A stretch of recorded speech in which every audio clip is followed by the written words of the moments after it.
Welcome back to our third series titled Old School. If you haven't gone and seen our first two videos under this series, I invite you to go back and watch those. Today we're going to continue talking about the life of Job, but specifically we're going to be talking about worshiping under extreme conditions. I have a little story that happened back when I was about 18 or 19 years old. I was the youth leader at my church, and being relatively young, there were some things that I was dealing with that I was getting overwhelmed with. A lot of people were coming to me asking me questions for things. A lot of people were coming up to me wondering how I was going to deal with situations.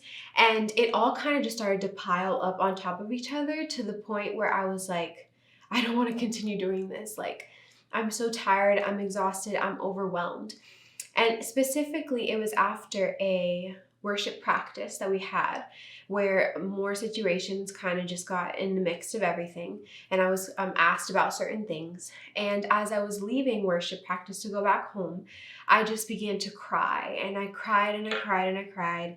And I was talking to a friend at the time and just like telling them everything that I was going through, everything that I was feeling, and just the frustration and the feeling of being overwhelmed and just kind of reaching this point of burnout in serving in ministry.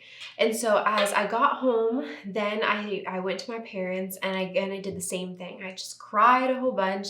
I told them everything I was feeling, what I was going through, how I was just done. I just needed a break. And of course, being good parents, they were like, you know what, sleep on it. Let's talk about this tomorrow.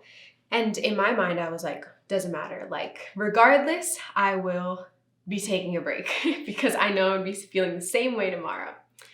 Anyways, after I talked to my friend and after I talked to my parents, I realized that I didn't run to the first person that I should have, which was God. And so I went to my room and I kind of asked God for forgiveness a little bit, just being like, Lord, I'm so sorry that I went to a whole bunch of other people before going to you with my problems, because really God's the only one that can actually do something about it. So I went to the Lord and I just kneeled down in my room and I just cried some more.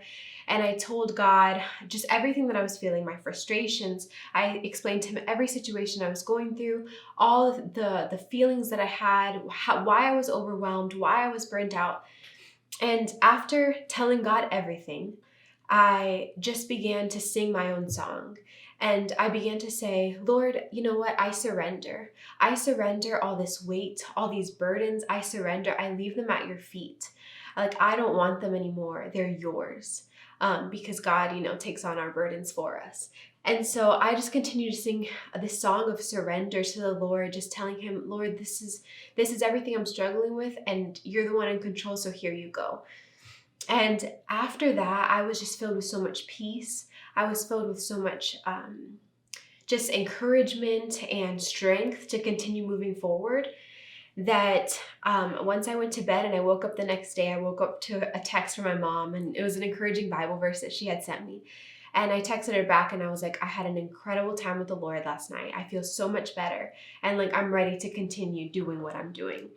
And so it's in sometimes those hard circumstances where we go to God and we worship and we see how God just changes things for us.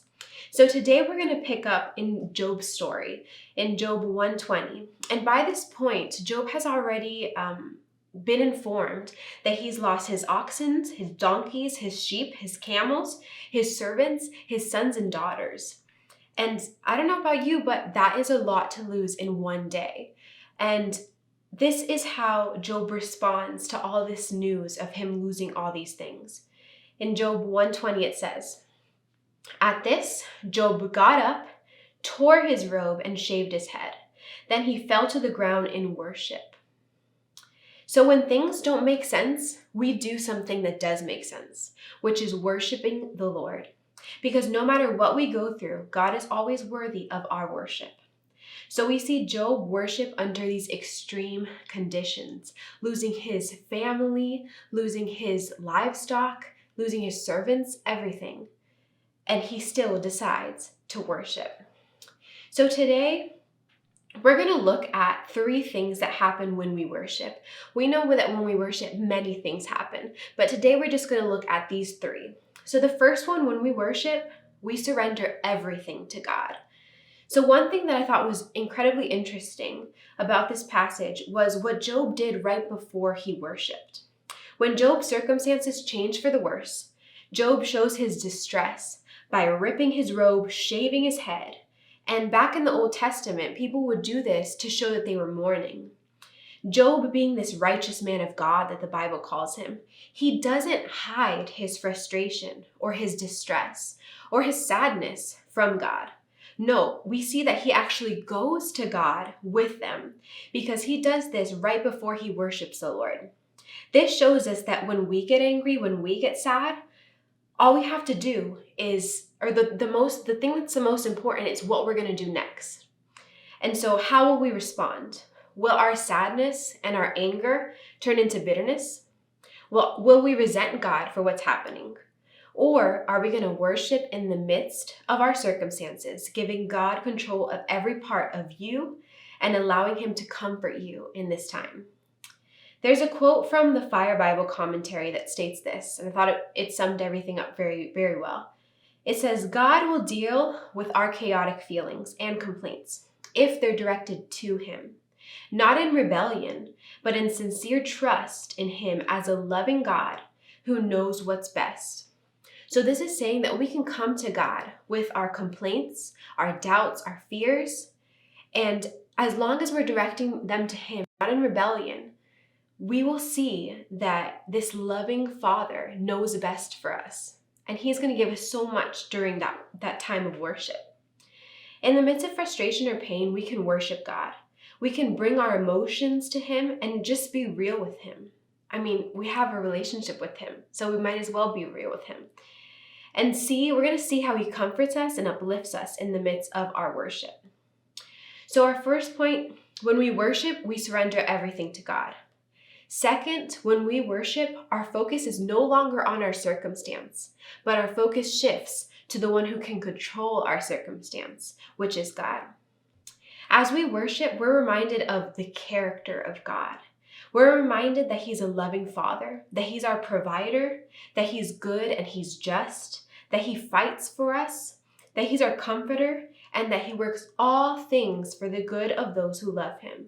And we're reminded still of so much more. As we worship, we're filled with peace, we're filled with love, we're filled with joy, and so many other things, because we're reminded that it doesn't matter what we're going through right now. Our God loves us, our God is in control, and our God is with us. As we worship him, we begin to see ourselves on the other side of victory. We begin to see ourselves as the battle has already been won and the battle is over. Because the greater the battle, the greater the blessing in the end it will be. So first, as we worship, we surrender to God. Second, as we worship, our focus shifts from our circumstances to the God who controls our circumstances. And third, as we worship, as our focus turns to God, through that worship, we receive strength and encouragement to continue moving forward. I don't know about you, but I sometimes would like to say that worship can be like a superpower.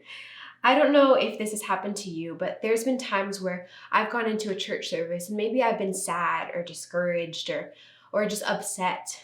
And I go and I worship the Lord with all that I am. And at the end of the service, I leave the service with my head held high. I leave the service knowing that I can take on whatever the world's going to throw at me. So when we worship God, it can instantly change our mood. And that's an amazing thing about our worship. Whatever we're feeling, all we have to do is just go to the Lord and we'll leave feeling even better. Throughout the book of Job, we never see Job curse God. Things happen to get worse for him. He doesn't just lose all these people, livestock, family. Things continue to get worse. But it doesn't matter how worse or how much more worse it gets, Job still continues to worship God. Job went through an incredibly difficult circumstance. And if we're really honest, if it were to happen to us, maybe some of us wouldn't have responded the way that he does. But we can see that as he worshiped, even in the hardest circumstances, he was strengthened. He finished the fight. God strengthened him in the midst of his trial because his eyes were always on God. This is how Job was able to make it through all that he went through. His worship allowed him to focus on God rather than his circumstance. His worship reminded him who God was. And through his worship, he was strengthened and encouraged to continue on. So I just want to encourage you, whatever circumstance that you're going through right now, I just want to remind you to worship God in the midst of it. Take all your frustrations and just lay it at the feet of Jesus. See how when you worship, your focus shifts from your circumstances to God. And you're going to receive that strength and that encouragement that you need in God's presence. I want you to know that you're not alone. We all go through things, and God is always with us. And you're going to see that at the end of your struggles, as you wait for that glorious victory, we're just going to continue to wait on the Lord, and great things are to come. So God bless you, church. I hope this has it reminded you to continue worshiping God, no matter how extreme the conditions may be, no matter how extreme the circumstances may be. Continue to worship God, and He's going to see you through it. God bless you.